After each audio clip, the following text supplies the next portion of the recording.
अक्सर हम लोग ऑर्गेनिक गार्डनिंग करते हैं तो हम लोग की समस्या होती है कि हम जब पौधे में फूल आने लगे, फल आने लगे, तो हम कौन सा ऐसा खाद दें जिससे हमारा पौधा क्या हो, स्ट्रांग हो जाए और उसके फूल फल में कन्वर्ट कर जाए, फूल गिरे नहीं और पौधा हमारा हेल्दी और बुशी बना रहे। तो इसके लिए हमने बनाया है, बहुत ही बेहतरीन खाद है जिसको बनाना बहुत ही आसान है।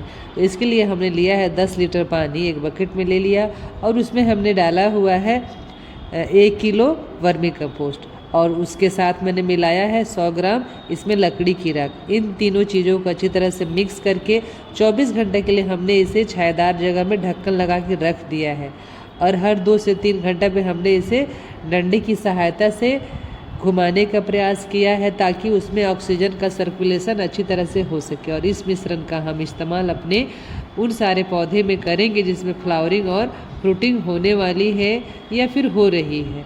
तो इसको हमने क्या किया, मिक्स किया, फिर 24 घंटे के लिए छोड़ दिया। उसके बाद इसे हम ऐसे छान लेते हैं। इस लिक्विड को हम क्या करते हैं कि 1 मग निकालते हैं उसमें से और उसमें 10 गुना पानी मिलाते हैं, यानी कि जितना लिक्विड हम उसमें से लेंगे उसका 10 गुना पानी इसमें मिलाएंगे और उसके बाद उसमें हम हर तरह के पौधे का इसमें इस्तेमाल करेंगे, चाहे वो फूल वाले हो, फल वाले हो या सब्जियों वाले हो। और मेनली जब उसमें फ्लावरिंग हो रही हो या फ्रूटिंग हो रही तब तो विशेष तौर पे काम करता है। मिर्च के पौधे में, टमाटर के पौधे में, हर तरह के पौधे में इसका इस्तेमाल किया जा सकता है और काफ़ी इसका बेहतर रिजल्ट भी मिलता है क्योंकि लकड़ी की राख में पोटेशियम और फास्फोरस काफ़ी अच्छी मात्रा में होती है जो फूलों को और फलों को सेट करने में मदद करता है। कैल्शियम भी होता है, मैग्नीशियम भी होता है और भी कई माइक्रो न्यूट्रिएंट्स भी उसमें पाए जाते हैं।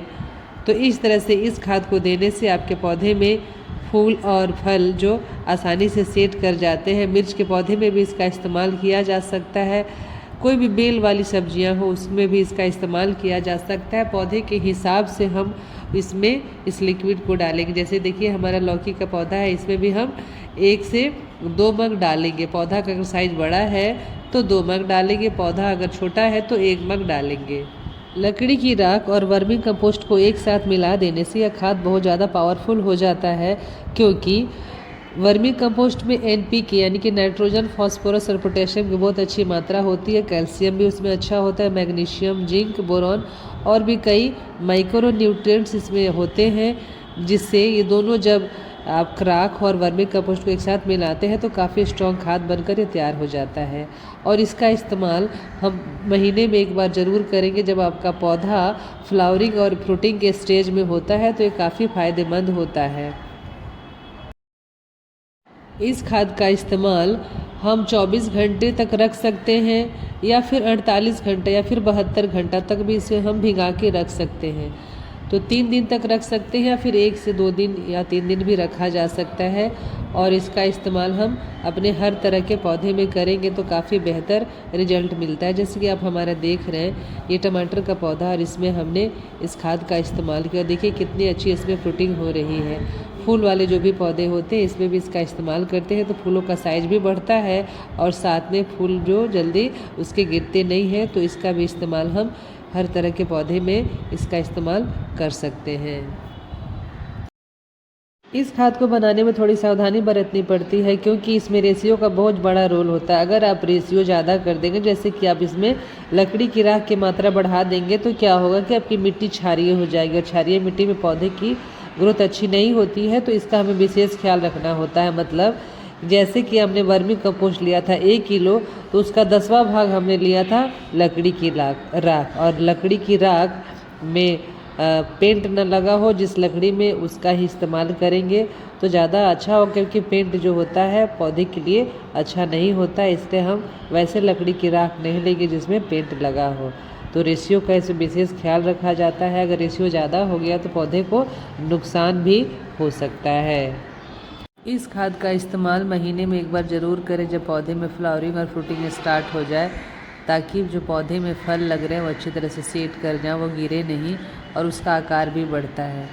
तो इसके कई फ़ायदे हैं इस तरह के लिक्विड फर्टिलाइज़र से। और इसका आप फोलियर स्प्रे भी कर सकते हैं, तब उसका रेशियो हो जाएगा उस लिक्विड का 1:20 यानी कि 1 लीटर हम उस लिक्विड खाद में से लेते हैं तो 20 लीटर पानी मिलाते हैं, यानी उसका 20 गुना करके तब पत्तों पे स्प्रे करते तो भी काफ़ी फ़ायदा मिलता है।